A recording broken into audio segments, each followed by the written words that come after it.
오늘은 지옥의 하나님, 이건우 목사님께서 2005년에 쓰신 도서출판 CC울에서 나온 책입니다. 119쪽 성경 이해를 봉쇄하시는 하나님, 인간 구원을 위한 신학의 등장, 십자가를 중심으로 벌이시는 주의 전쟁, 도살장에서 소를 잡을 때는 부위별로 나누게 된다. 소비자의 기호에 따라 각각의 부위들이 상품화되어 정육점을 통해 팔려나간다. 안심을 원하는 자에게는 안심 부위를, 등심을 원하는 소비자에게는 등심을, 내장을 원하는 자에게는 곱창으로 팔려나간다. 각기 필요에 따라, 요구에 따라 일정 양을 취사 선택하게 되는 것이다. 만약 예수님을 믿는다는 어떤 사람에게 당신은 예수님의 어느 부위를 좋아하십니까? 라고 묻는 물음이 가능할까? 그렇지 않다. 예수님에게 전부를 바쳐 교제하는 자에게 이런 물음은 가당치 않은 것이다. 하지만 성경은 개인적인 용도로 예수를 찾는 자들에 의해서 무참히도 도살당하고 있는 실정이다. 그리스도 안에서 이미 죽은 자로 살아가야만 하는 것이 성도의 바른 자세임에도 불구하고 자신만의 터전을 마련하기 위한 정보 조달책으로 성경을 끌어당기는 것이 이런 경우다. 즉, 자기를 부인하기 위한 성경이 아니라 자아를 더욱더 높여주기 위한 성경을 인용하고 탐색하는 것이다. 어떻게 하면 나라는 존재는 지금보다 더욱 값어치가 있고 의미가 있고 향상이 될까? 성경은 분명 여기에 대한 비책을 마련해 놓았을 것이다 라는 거듭된 선입견으로 성경을 보기 때문에 성경의 바른 뜻에서 갈수록 멀어질 수밖에 없다. 성경이 과연 이런 욕구를 옹호해 줄까? 성경에 의하면 성도는 이미 죽은 자이다.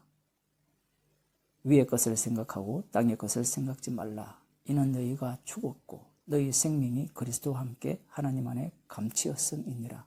골로새서 3장 2절에서 3절 말씀. 이 말씀을 통해 성도가 인식해야 할 것은 주 예수 그리스도가 무엇이기에 나를 죽일 수밖에 없는가 하는 점이다.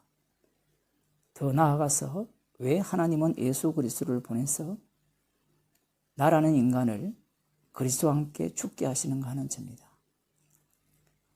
성경은 그리스도와 하나님과 성령께서 하신 일에 초점을 둔 책이지 결코 인간 스스로 자기 행위를 통해 구원받는 방법을 제시하는 데 초점을 두고 있는 것은 아니다. 성경은 다음의 말씀과 같이 오직 그리스도를 증거하기 위한 책이다.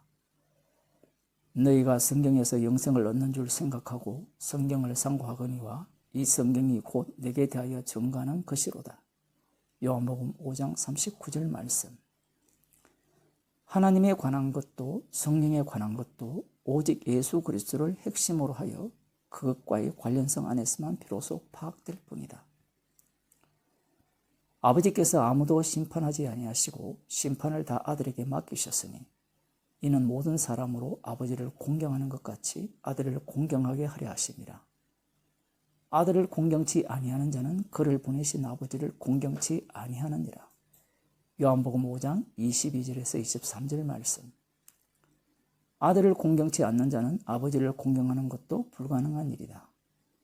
하나님의 언약에 의하면 인간의 위상은 하나님으로부터 기름 부음을 받은 자 앞에서만 허용되고 그 기름 부음을 받은 자를 넘어설 수 없기 때문이다.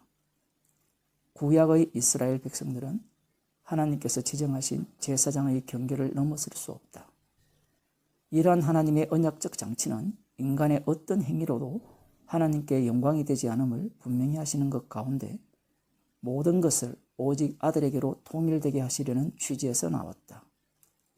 하늘에 있는 것이나 땅에 있는 것이 다 그리스도 안에서 통일되게 하려 하심이라. 에베소서 1장 10절 말씀. 아들의 이름을 영화롭게 하는 것으로 아버지를 영화롭게 하는 것이 마감된다.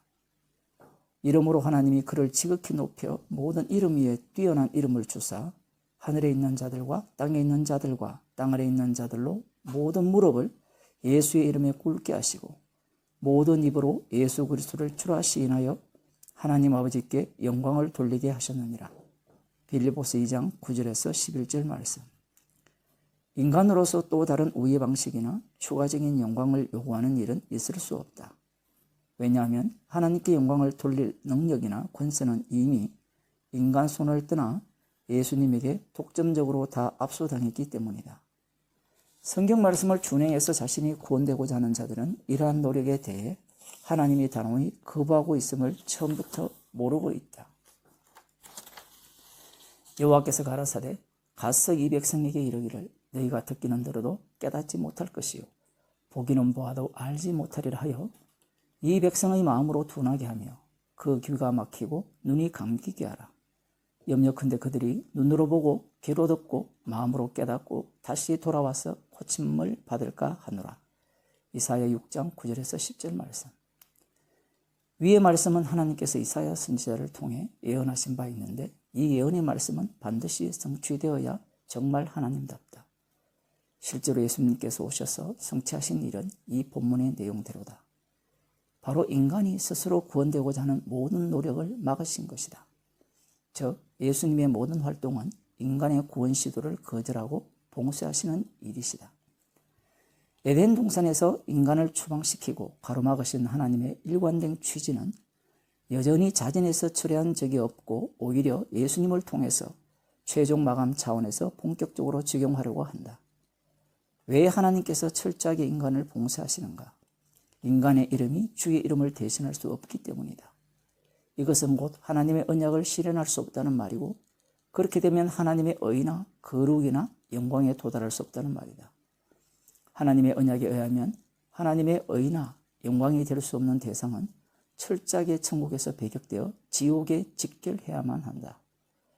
이 일을 제대로 수행하실 분은 인간의 이름으로 오신 분이 아니라 주의 이름으로 오시는 분이시다. 봉쇄할 줄 모르거나 봉쇄에 실패하는 주님은 주님일 수 없다. 하나님의 일이란 인간 추방의 의지의 연속과 완성으로 맞물이 져야 하기에 예수님의 일거수일투족도 거부와 차단과 봉쇄와 관련지어진다.